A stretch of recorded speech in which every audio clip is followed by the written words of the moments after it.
Hi எல்லாரும் எப்படி இருக்கீங்க? எல்லாருக்கும் வணக்கம், நமஸ்காரம்.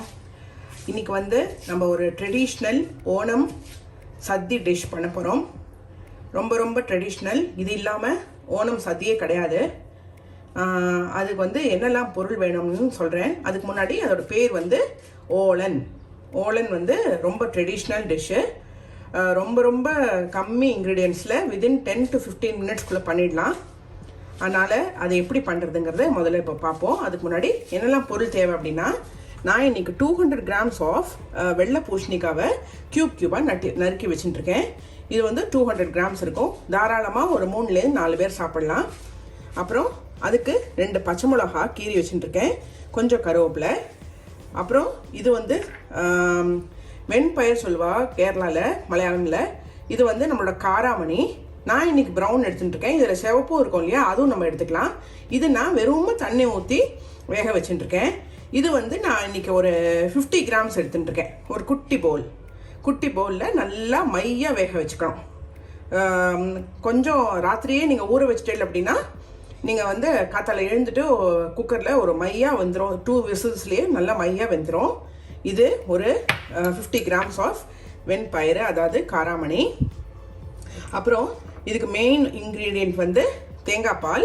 நான் வந்து ஃபஸ்ட்டு தேங்காய் பால் வந்து செகண்ட் தேங்காய் பாலை வந்து ஒரு கப்பும், அப்புறம் ஃபஸ்ட்டு தேங்காய் பால் இருக்கு இல்லையா, அதாவது திக்கு தேங்காய் பால், அதை வந்து ஒரு 3/4 கப்பும் எடுத்து வச்சுட்டுருக்கேன் ஃபார் 200 grams ஆஃப் பம்ப்கின்க்கு. அப்புறம் தேவையான அளவு உப்பு. இதுக்கு கடைசியாக தாளித்து கொட்டுறதுக்கு தேங்காய் எண்ணெய் மட்டும்தான். நோ கடுகு, நோ, அதாவது கேஸில் வச்சு தாளித்து கொட்டுறதே கிடையாது. மேலாக நம்ம ஊற்றுறது மட்டும்தான். இது எப்படி பண்ணுறங்கிறத இப்போ பார்ப்போம். இப்போ வந்து நம்ம ஃபஸ்ட்டு பூசணிக்காவை வெட்டி வச்சுருக்கோம் இல்லையா, இந்த பூசணிக்காவை நம்ம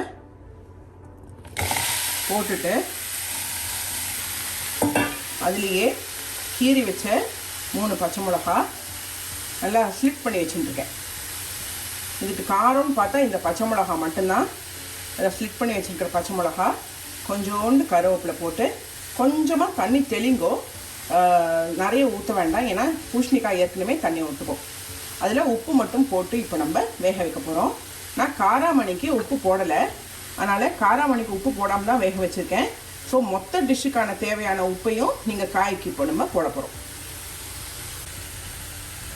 இப்போ வந்து நம்ம அதுக்கு தண்ணி சும்மா ஒரு டேபிள் ஸ்பூன் தான் ஊற்ற போகிறோம். தண்ணி ஊற்றிட்டோம்.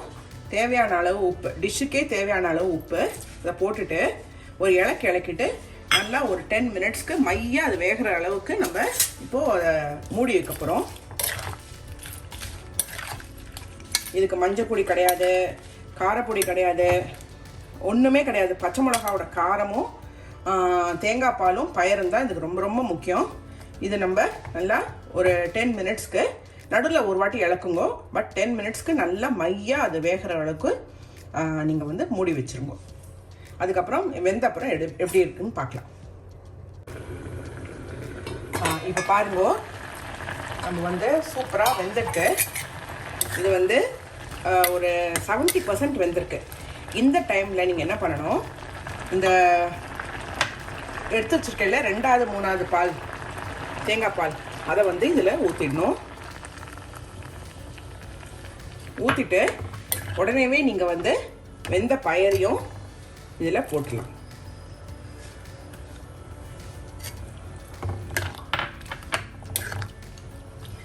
இது வந்து சட்டிலாக இருக்கும். ஆக்சுவலாக இது வந்து காரமாக இது வச்சுப்பா, அது என்னது, இஞ்சி பச்சடி. அதுக்கு வந்து இதை வந்து சும்மாவாவது ஸ்டூ மாதிரி சாப்பிடுவா. ஆப்பத்துக்கு நல்லாயிருக்கும், வெறுமையே சாப்பிட்றதுக்கு ரொம்ப நல்லாயிருக்கும். ஸோ டயட் பண்ணுறவாள்லாம் இது தேங்காய் பால் தான், ஸோ வயத்துக்கு நல்லது. அதனால் டயட் பண்ணுறவாள்லாம் கூட இது சாப்பிட்லாம். இதில் வந்து அதிகமாக எந்த எண்ணெயும் இல்லை, ஃப்ரைடு இல்லை, காரம் இல்லை. அதனால் நீங்கள் சும்மாவாவது ஒரு 11 o'clock பசி இருக்குன்னா நீங்கள் பூசணிக்காய் ரொம்ப நல்லது உடம்புக்கு. அதனால் நீங்கள் வந்து இதை சும்மாவாவது ஒரு நாளைக்கு, சதி இல்லாத நாளைக்கு பண்ணி நீங்கள் ஒரு 11 o'clock சுண்டலுக்கு பதிலாக இதை சாப்பிடலாம். பிகாஸ் இதில் சுண்டலும் வேறு போட்டிருக்கோம். அதனால் ப்ரோட்டீனுக்கு ப்ரோட்டீன் அண்ட் தண்ணி காயினால் இது very very healthy dish with coconut milk வேறு. So it doesn't hurt your stomach. அதனால் நீங்கள் வந்து இதை ட்ரை பண்ணி பாருங்க. இப்போ நம்ம தேங்காய் பால் ஊற்றி ரொம்ப நேரம் கொதிக்கக்கூடாது, அப்புறம் பிரிஞ்சிரும். அதனால் இப்போ நம்ம எல்லாம் சேர்ந்து ஒரு 2 மினிட்ஸ் ஆகிடுச்சு. இப்போ ஃபஸ்ட்டு தேங்காய் பாலை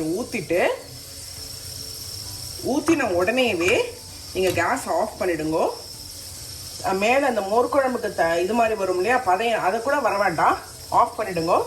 கொஞ்சமாக தேங்காய் எண்ணெயை மேலாக ஊற்றிட்டு, நான் இன்றைக்கி ஒரு டீஸ்பூன் ஆஃப் தேங்காய் எண்ணெய் தான் ஊற்றிருக்கேன். நிறைய இது எதுவுமே நிறைய கிடையாது இது, அதனால் கொஞ்சம் சட்டிலாக தான் இருக்கும் நான் ஃபஸ்ட்டு சொன்ன மாதிரி. அதனால் நீங்கள் அவ்வளோதான், கேஸ் ஆஃப் பண்ணியாச்சு. இப்போது ஓலன் ரெடி ஆகிடுது. இறக்கிறதுக்கு முன்னாடி நீங்கள் மேலாக கொஞ்சோண்டு கருவேப்பிலையை போட்டுட்டு இறக்கிடுங்க. அவ்வளோதான், ஃபஸ்ட் கிளாஸாக ஓலன் ரெடி ஆகிடுது. எல்லோரும் ஆட்டில் பண்ணி பாருங்க, எப்படி இருக்குங்கிற ஃபீட்பேக் எனக்கு கண்டிப்பாக எழுதுங்கோ. நான் வந்து இப்போ ஓணத்துக்காக இது பண்ணியிருக்கேன், சதிக்கு பண்ணுவாளேன்னு ட்ரெடிஷ்னலாக. நான் சொன்ன மாதிரி நீங்கள் ஆட்டில் வந்து சும்மா ஒரு நாளைக்கு மத்தியானம் ஒரு 11 o'clock இந்த கிரேவிங் இருக்கும் இல்லையா, அப்போ நீங்கள் ஒரு பவுல் ஆஃப் இது சூப் மாதிரி, திக் சூப் மாதிரி என்ன வேணால் நீங்கள் அதை எடுத்துக்கலாம். பிகாஸ் இதில் ப்ரோட்டீனுக்கு நம்ம பயறு போட்டிருக்கோம். அப்புறமா தண்ணி காய்க்காக இந்த காய்க்கு வந்து நம்ம பூசணிக்காய் போட்டிருக்கோம். தேங்காய் பால் நம்ம கொதிக்கலாம் விடலை, அதனால் இட்ஸ் குட் ஃபார் ஹெல்த். அதனால் அதுவும் நீங்கள் சேர்ந்து இதை நீங்கள் எண்ணெய் வந்து நீங்கள் டயட் பண்ணுறவா இந்த எண்ணெய் வேண்டாம்னா கூட விட்டுடலாம். இல்லை எனக்கு ட்ரெடிஷ்னல் கேரளா பண்ணணும் அப்படின்னு நினச்சிங்கன்னா நீங்கள் வந்து இதை நீங்கள் அப்படியே நான் ஊற்றின மாதிரி கடைசியை இறக்கிறதுக்கு முன்னாடி தேங்காய் எண்ணெய் ஊற்றிக்கலாம். ஆனால் ஒரு பெரிய மெயின் பாயிண்ட் இதில் என்னென்னா, நீங்கள் இது கொதிக்க விடக்கூடாது, பதையுமே விடக்கூடாது. ஏன்னா நான் பாருங்க நுர கூட வரல. அதை ஃபஸ்ட்டு 2வது 3வது பால் ஊற்றிட்டு ஒரு 2 மினிட்ஸ்க்கெலாமே நான் வந்து ஃபஸ்ட்டு பாலை ஊற்றிட்டு கேஸ் ஆஃப் பண்ணிட்டேன். இதை எல்லோரும் ஆட்டில் பண்ணி பாருங்கோ, எப்படிங்கிற ஃபீட்பேக்கு கண்டிப்பாக எங்களுக்கு எழுதுங்கோ. சப்ஸ்கிரைப் பண்ணாதவா கண்டிப்பாக சப்ஸ்கிரைப் பண்ணிவிட்டு எங்கள் சேனலில் பாருங்கோ. அப்போ தான் நாங்கள் நெக்ஸ்ட் வீடியோ என்ன போடுறோமோ அது உங்களுக்கு அப்டேட் ஆகும். உங்கள் ஃப்ரெண்ட்ஸ் அண்ட் ஃபேமிலிக்கு ஷேர் பண்ணுங்கோ. ஓணம் அசம்ஷைகள் எல்லாருக்கும் ஹாப்பி ஓணம். பாய்.